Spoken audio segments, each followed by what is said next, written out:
இந்தியாவில் இந்த ஆண்டு நாடாளுமன்ற தேர்தல் நடைபெற உள்ளதால் அனைத்து கட்சிகளும் தேர்தலுக்கு தீவிரமாக தயாராகி வருகின்றன.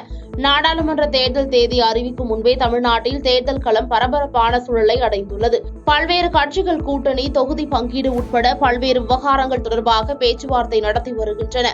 இந்நிலையில் வரும் நாடாளுமன்ற தேர்தலில் மக்கள் நீதி மய்யம் கட்சிக்கு டார்ச் லைட் சின்னத்தை ஒதுக்கி இந்திய தேர்தல் ஆணையம் அறிவிப்பு வெளியிட்டுள்ளது. துருக்கியின் ஏர்சின்கான் மாகாணத்தில் உள்ளது இலிக் நகரம். இங்கு கோப்லர் என்ற தங்க சுரங்கம் இயங்கி வருகிறது. மலைப்பங்கான இந்த பகுதியில் திடீர் நிலச்சரிவு ஏற்பட்டு மணல் மற்றும் பாறைகள் சரிந்து விழுந்தன. அப்போது பள்ளத்தாக்கில் செயல்பட்டு வந்த தங்க சுரங்கத்தையும் மண் மூடியது. இந்த காட்சி ஒரு தொழிலாளியால் படம் பிடிக்கப்பட்டுள்ளது. நிலச்சரிவு ஏற்பட்ட போது சுரங்கத்தில் 9 தொழிலாளர்கள் பணியில் இருந்ததாக தகவல் வெளியாகியுள்ளது.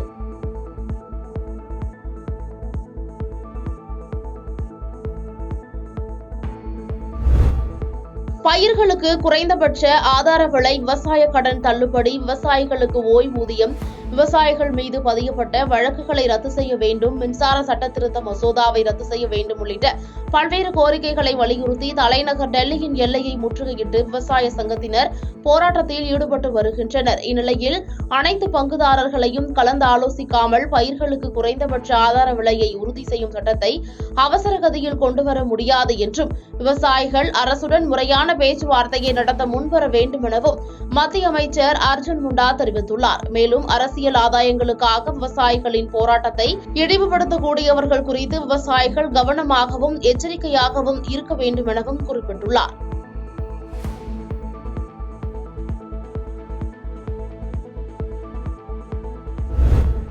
மத்திய அரசு கொண்டு வந்த 3 வேளாண் சட்டங்களை எதிர்த்து விவசாயிகள் போராட்டம் நடத்த தயாராகி வரும் நிலையில், காங்கிரஸ் ஆட்சிக்கு வந்தால் விளைபொருட்களுக்கு குறைந்தபட்ச ஆதரவு விலைக்கு சட்ட உத்தரவாதம் அளிக்கப்படும் என ராகுல் காந்தி எம்பி கூறியுள்ளார்.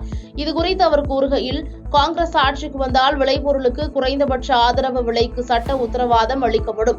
அதன் மூலம் நாட்டின் 15 கோடி விவசாய குடும்பங்கள் பயன்பெறும். மேலும் வேளாண் விஞ்ஞானி MS சுவாமிநாதன் குழு பரிந்துரைப்படி விளைபொருட்களுக்கு குறைந்தபட்ச ஆதரவு விலை நிர்ணயிக்க சட்டம் இயற்றப்படும். நீதிக்கான காங்கிரஸ் பயணத்தில் இது முதல் உத்தரவாதம் என கூறினார்.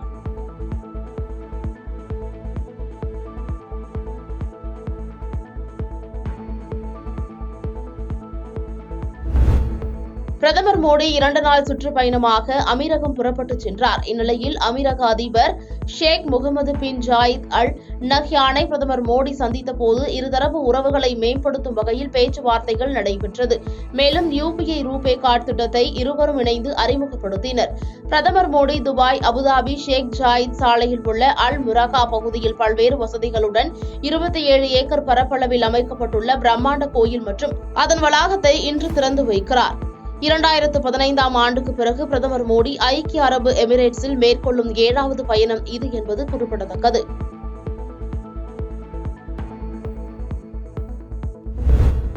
திருச்செந்தூர் சுப்பிரமணிய சுவாமி கோயிலில் மாசி திருவிழா இன்று காலை கொடியேற்றத்துடன் தொடங்கி வருகிற 25ஆம் தேதி வரை 12 நாட்கள் நடக்கிறது. மாசி திருவிழா கொடியேற்றத்தை முன்னிட்டு நேற்று மாலை கொடிப்பட்டம் வீதி உலா நடைபெற்றது. இதையொட்டி திருச்செந்தூர் வடக்கு ரத வீதியில் உள்ள 14 ஊர் செங்குந்தர் 12ஆம் திருவிழா மண்டபத்தில் சிதம்பர தாண்டவ விநாயகருக்கு சிறப்பு பூஜை நடைபெற்றதை தொடர்ந்து கொடிப்பட்டத்திற்கும் சிறப்பு தீப ஆராதனை காட்டப்பட்டது. இந்நிலையில் திருச்செந்தூர் சுப்பிரமணிய சுவாமி கோயிலில் இன்று காலை மாசி திருவிழாவிற்கான கொடியேற்றப்பட்டது. முன்னதாக பால், மஞ்சள், விபூதி, தேன் உள்ளிட்ட 16 வகையான திரவியங்கள் கொண்டு கொடிமரத்திற்கு அபிஷேகம் நடத்தப்பட்டது. இதில் திரளான பக்தர்கள் கலந்து கொண்டு சாமி தரிசனம் செய்தனர்.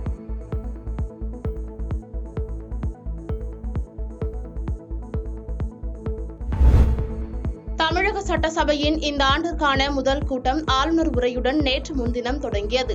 ஆண்டின் முதல் கூட்டத்தொடர் என்பதால் ஆளுநர் உரையுடன் கூட்டத்தொடர் தொடங்கியது.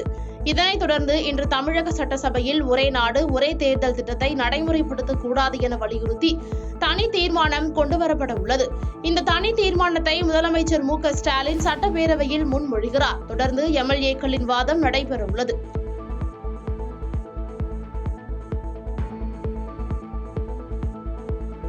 பாதகம் செய்பவரை கண்டால் நாம் பயங்கொள்ளலாகாது பாப்பா, மோதி மிதித்து விடு பாப்பா, அவர் முகத்தில் உமிழ்ந்து விடு பாப்பா. அண்மை செய்திகளை உடனுக்குடன் தெரிந்து கொள்ள இணைந்திருங்கள் இயம்நாடு தொலைக்காட்சியுடன்.